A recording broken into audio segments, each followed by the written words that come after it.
MCD जीत के बाद आपके संजय सिंह का बीजेपी पर हमला। बड़ी खबर, संजय सिंह ने बीजेपी को कहा अहंकार मत करो। बीजेपी पर मनीष सिसोदिया का भी तीखा हमला।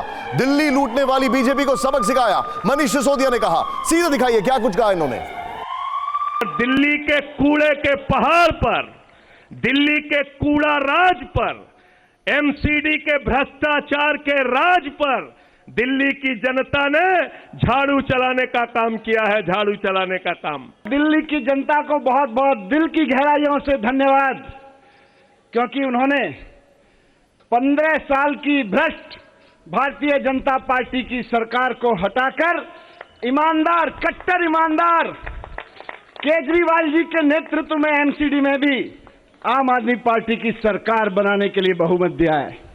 बीजेपी वाले कह रहे हैं आज का जो पोल एग्जिट पोल वो गलत साबित हो गया। जो 170 180 बोल रहे थे वो नहीं आई। मैंने कहा अच्छा चलो, आज वाला गलत साबित हो गया तो कल वाला गलत साबित नहीं हो सकता? जो कल होगा वो भी गलत साबित होगा। गुजरात में आम आदमी पार्टी को बहुत बड़ा चमत्कार आपको देखने के लिए मिलेगा कल। अच्छा, ये बड़ी रोचक बात है कि गुजरात में चमत्कार देखने को मिलेगा। मैं सीधे चल रहा हूं अक्कू जी के पास। अक्कू श्रीवास्तव जी, क्या लग रहा है आपको? ये जीत अच्छी है, गुड, वेरी हैप्पी जो जीता, और ये बड़ी दिनों के बाद एक विन विन सिचुएशन है। बीजेपी भी कोई बहुत बुरी नहीं आ रही, आम आदमी पार्टी की मेजॉरिटी हो गई है, लेकिन गुजरात में अब इतनी जल्दी उसमें प्रेडिक्ट करना, योर टेक सर? निश्चित रूप से पहले बात कर लेते हैं एमसीडी की, और एमसीडी में ये एक तरीके से जो उसका बीजेपी का राज था उसकी विफलता की जीत है। ये कूड़े के ढेर की जीत नहीं है। ये मुद्दा भी नहीं बन पाया जो बनाने की कोशिश की गई थी। लेकिन ये सही है कि कूड़ा राज जो बीजेपी का था या बीजेपी का शासन वहां था, वो उससे आम आदमी बहुत खुश नहीं था। और खुश क्या नहीं था, बल्कि बिल्कुल उनको ताने देता था। वहां पर हर कदम पे भ्रष्टाचार था, और कुछ चीजों को छोड़ दे जो ऑनलाइन होती थी, बाकी सब हालत बहुत बुरी थी। और चाहे जितना भी गली मोहल्ले से लेके सड़कों तक जो जरूरतें होती हैं, जो आम आदमी को जिनसे रोज का साबका पड़ता था, उनसे उसकी विफलता हो गई थी। और वो जो कूड़ा राज था वो भ्रष्टाचार में भी था, और इस तरीके से वो एक एंटी इनकम्बेंसी वोट आम आदमी पार्टी को मिला। इसीलिए देश की जनता ने भी बड़ा, दिल्ली की जनता को मैं धन्यवाद दूंगा कि उन्होंने एक बड़ा विपक्ष रखा है ताकि चीजों को नियंत्रण है। और उसके अलावा आप काम नहीं करोगे तो दूसरे को मौका देंगे, आम आदमी पार्टी को उसको मौका दिया गया।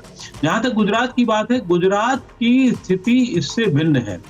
गुजरात में अभी से कोई भी नेता कहे कि नहीं था कल क्या होने वाला है, लेकिन कल जो होने वाला है वहां बहुतों को पता है। मैं भी वहां गया था, वहां मैंने भी देखा था, और वहां एक तरफा चीजें चल रही हैं।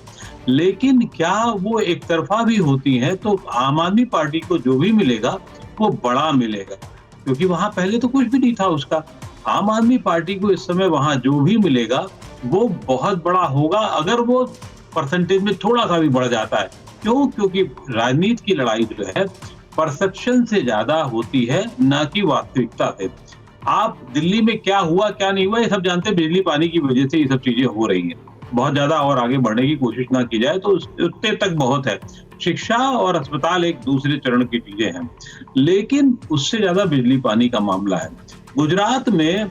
और इसको आज की जीत का नगाड़ा जो है अगले 6 महीने तक पूरे देश में होगा कि अब एमसीडी भी हमारे कब्जे में। उन्होंने देख कर दिखाया तो उसका हक भी बनता है।